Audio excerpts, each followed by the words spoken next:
What's up? So this next section is going to be on instances and AMIs. So I went over this a little bit in a previous section, but now we're going to take a deeper dive. So an AMI is an Amazon machine image, which is a template that basically defines what your operating system is and if you have any applications or services running on it. So like a lamp stack, for example. You could deploy a lamp stack on CentOS 7 or a lamp stack on the Amazon Linux image. And each one of those would be its own separate AMI or like a template. So when you create an instance, you actually have to select what image you want to use to create it. So it's not like an optional thing where you can use them if you want. You have to define what image your instance is based on. And it tells you it's a copy of the AMI running a virtual server in the cloud. So whatever virtual server type you want, you just pick an AMI and then you choose an instance type, and then it will run that type of instance on that image. So here's a diagram, a little example where you have your AMI, right? This little template, this image, and you can build one instance off of it, or you can launch, multiple instances off of it, and it'll stay up until you turn it off, or you hibernate it, or terminate it completely, stop it, whatever.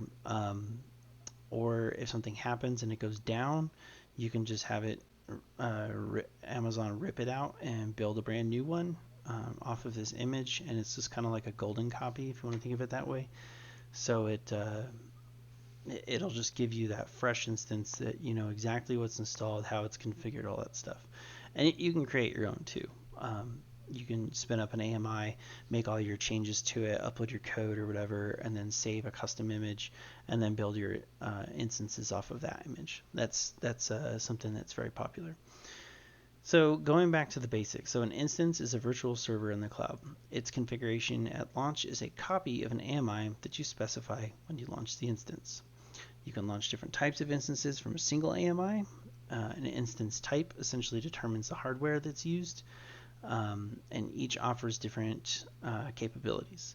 So once you select that and you get your memory and all that stuff you plan to run, then you're pretty much good to go. There's a couple storage questions. I'll get to that in a sec. And if you want more information on the hardware spec, you can check out the instance types. So actually I have this pulled up. So you can see here's all the different instance types. T3 and T2 are pretty popular for if you're doing labs to just learn the cloud. Those are usually good because I think you've got some free tier options in there. When you create an account, certain things for the first 12 months are covered in what's called the free tier. So it's good to know, and it'll be labeled so you'll see it. I'll show you that in a sec. The M series is more for like general purpose. These are all under the general purpose category.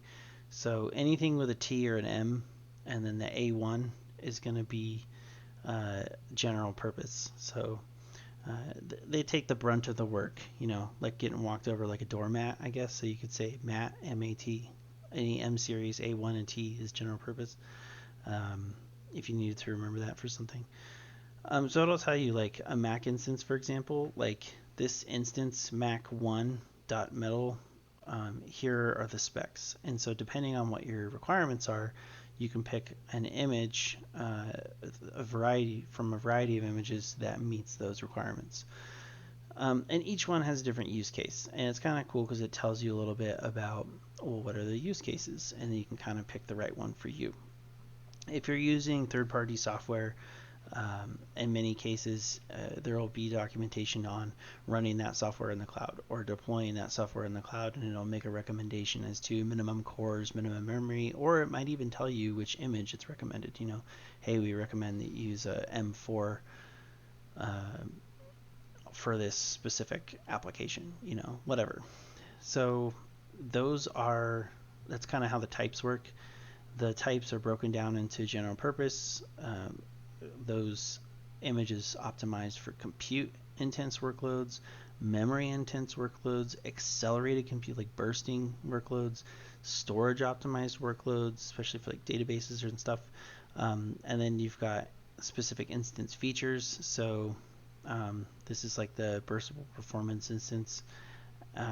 You've got multiple storage options that you can use, which I'll get into later.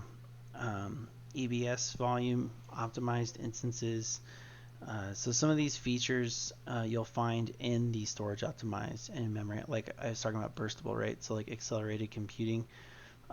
If you need elastic fabric, or if you're going to be doing something that uses video cards, so, those graphics cards, you hear when you think of accelerators, you probably think of graphics, that kind of stuff. So, and they have these different types like P, I, G, and F. For accelerated memory optimized is R, X, high memory, which I don't think you remember that because it has memory in the name, and Z. Compute is all C. General purpose, who knows, MAT. Storage is I, D, and H, which you'll notice that some of the accelerated also have an I in it. So, and this is INF1, but these ones are I3EN and I3. So it's not always as simple as just, oh, well, I is for storage. It's like, well, yes, except for when it's not. When you need one for, accelerated computing. And it'll tell you, like, this is what this does. It's because it has this chip. That's where the I comes from. And then if you go to storage optimized and you look at the I ones, it's like, well, why does this have an I? And it's really because of the I/O performance. So you can read through all this. I'm not going to go into great detail, but a lot of training out there online is all based on certification.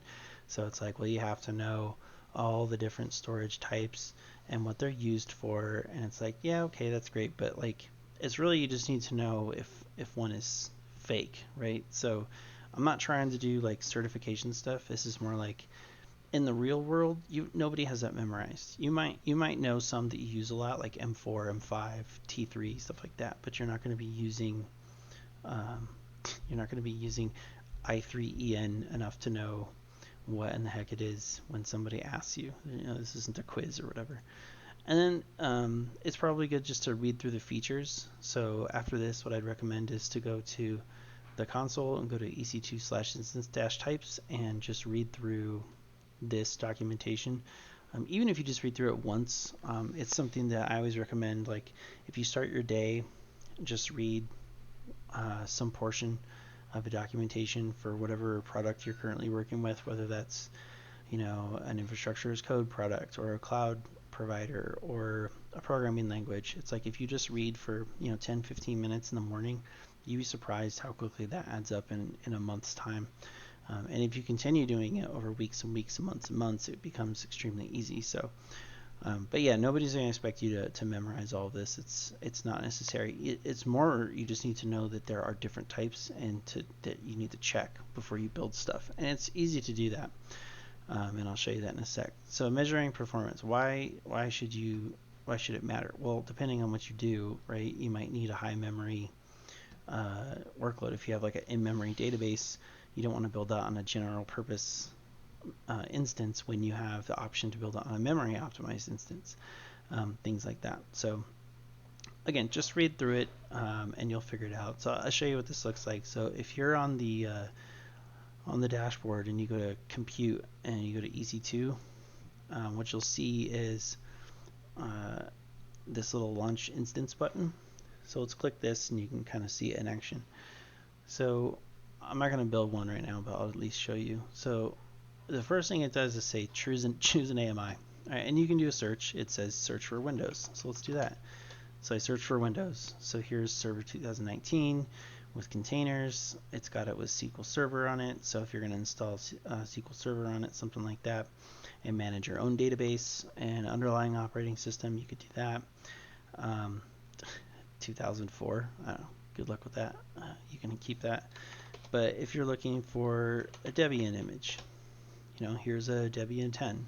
If you want Ubuntu, here's 2004, here's 1804. It's whatever you want, you can just type in whatever operating system. Yeah, it looks like they don't have cent. Interesting. But they have these things is free tier eligible. So yeah, instead of cent, maybe you just run like Red Hat 8 or something. And although this is a very heavy alternative to CentOS 7. So yeah, if you're learning, I recommend just use the Amazon Linux 2 AMI. It's fine.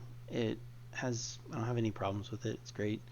If you look at the kernel version, it's 4.14, so it's a little bit older, but it gets the job done if you're just doing labs and stuff. So I recommend, if you're going to do any sort of instance provisioning, to use the AMI, the Amazon Linux 2 AMI, because it's dirt cheap, and I'll show you. So I'm going to go ahead with the x86.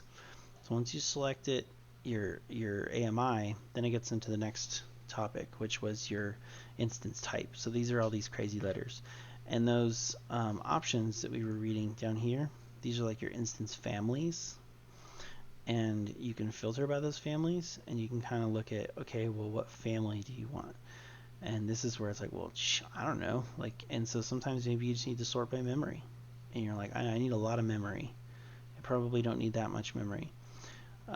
But maybe you want to sort it by cores. You need something with 128 cores. Okay, well, these are the only two options.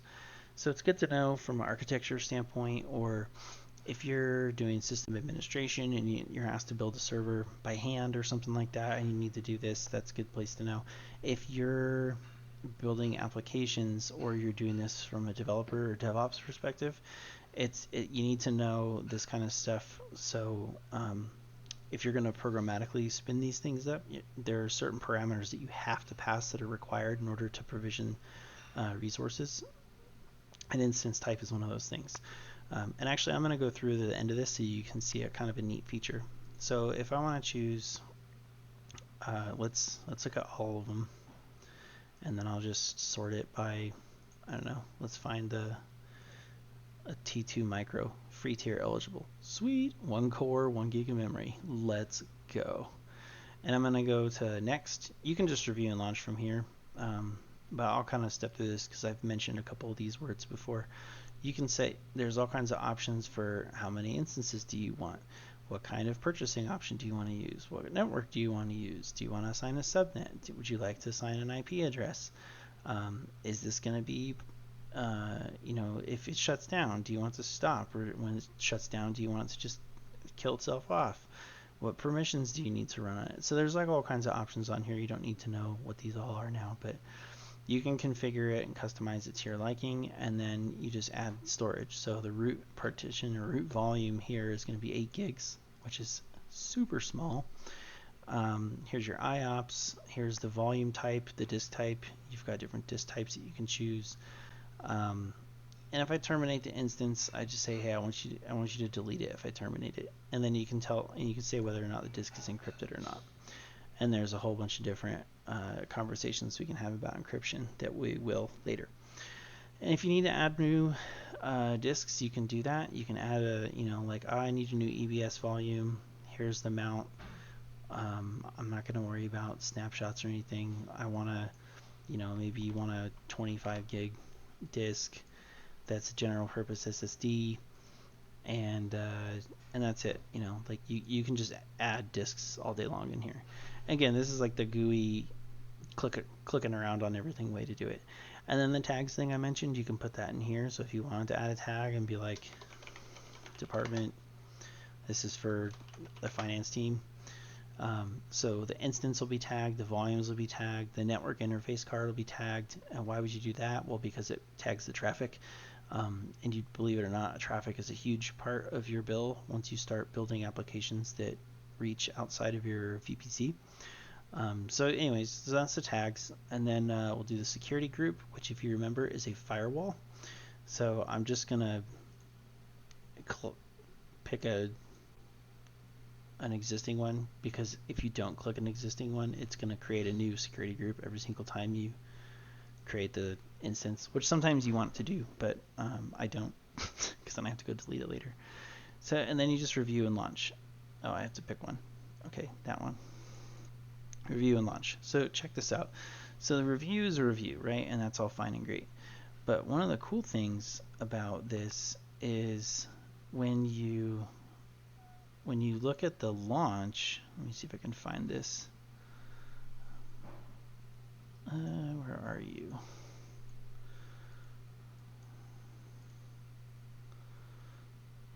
Click launch. We'll just choose an existing key pair. Demo, sure. Launch instance. Okay, so it's going to launch this instance. The other option is to do this programmatically. And one of the things you can do is when you're creating an instance is you can actually, it'll give you, hey, if you wanted to do this in a script next time, like here's the code. And it's like, all right, cool. So Amazon Ec2, T2 micro, sure, next, whatever, review and launch. So if I just review this instance, it should tell you somewhere in here. I don't know why I don't see it.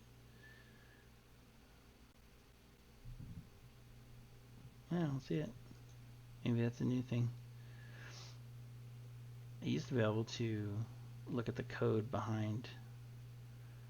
It would just show me what this would be, what this would look like if I ran it programmatically, but I don't see it. So anyways, so yeah, so that's it. I mean, that we built a server. That's how long it takes. It's super fast. So I'm gonna go ahead and terminate this sucker. Always clean up after yourself, or else you'll get surprise bills in the mail. Highly recommend setting up a budget. Mine's like $5 or something, $10 or something. And I say, hey, if I get to 50%, send me an email or a text message, and I'll get a text, and it'll be like, hey, you hit your alert threshold. I'll be like, what?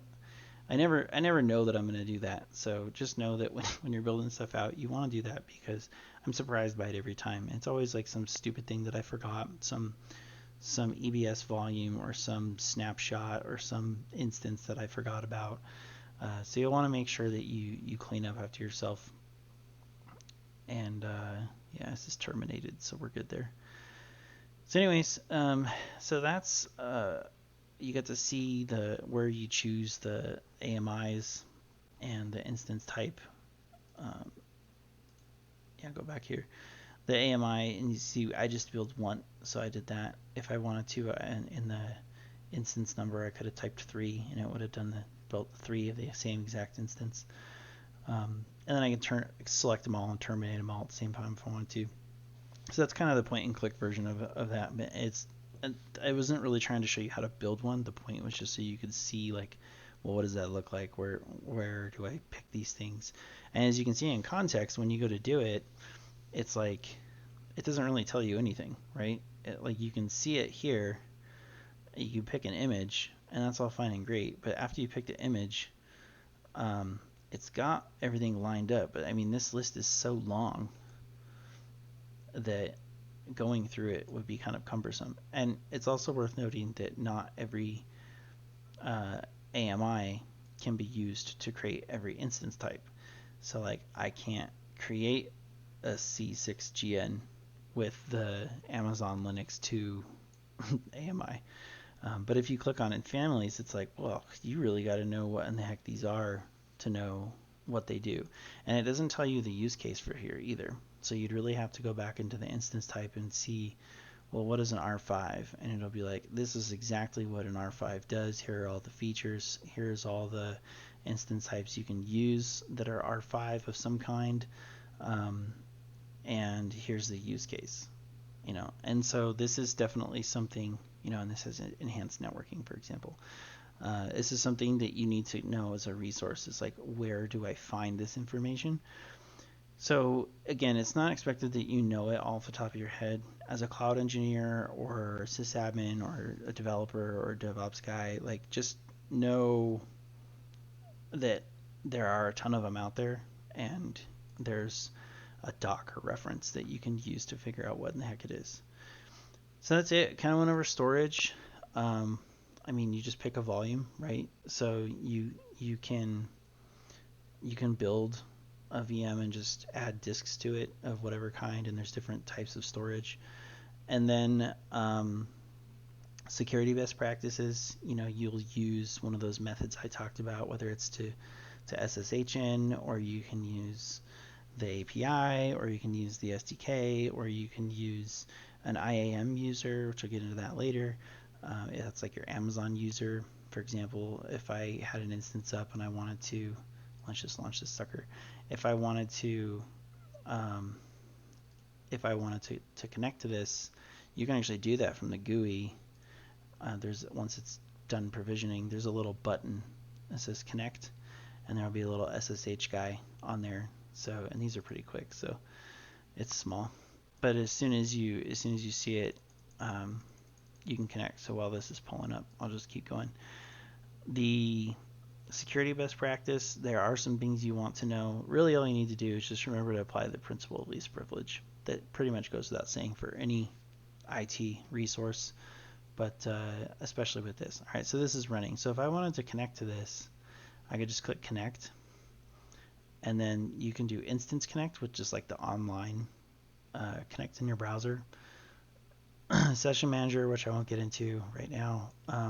SSH client, if you're using PuTTY or RDM or Mobex term on Windows, or if you're just using your terminal on a Mac or shell on Linux, you can here's all the information. It even tells you like chmod 400, your PEM key, all that stuff.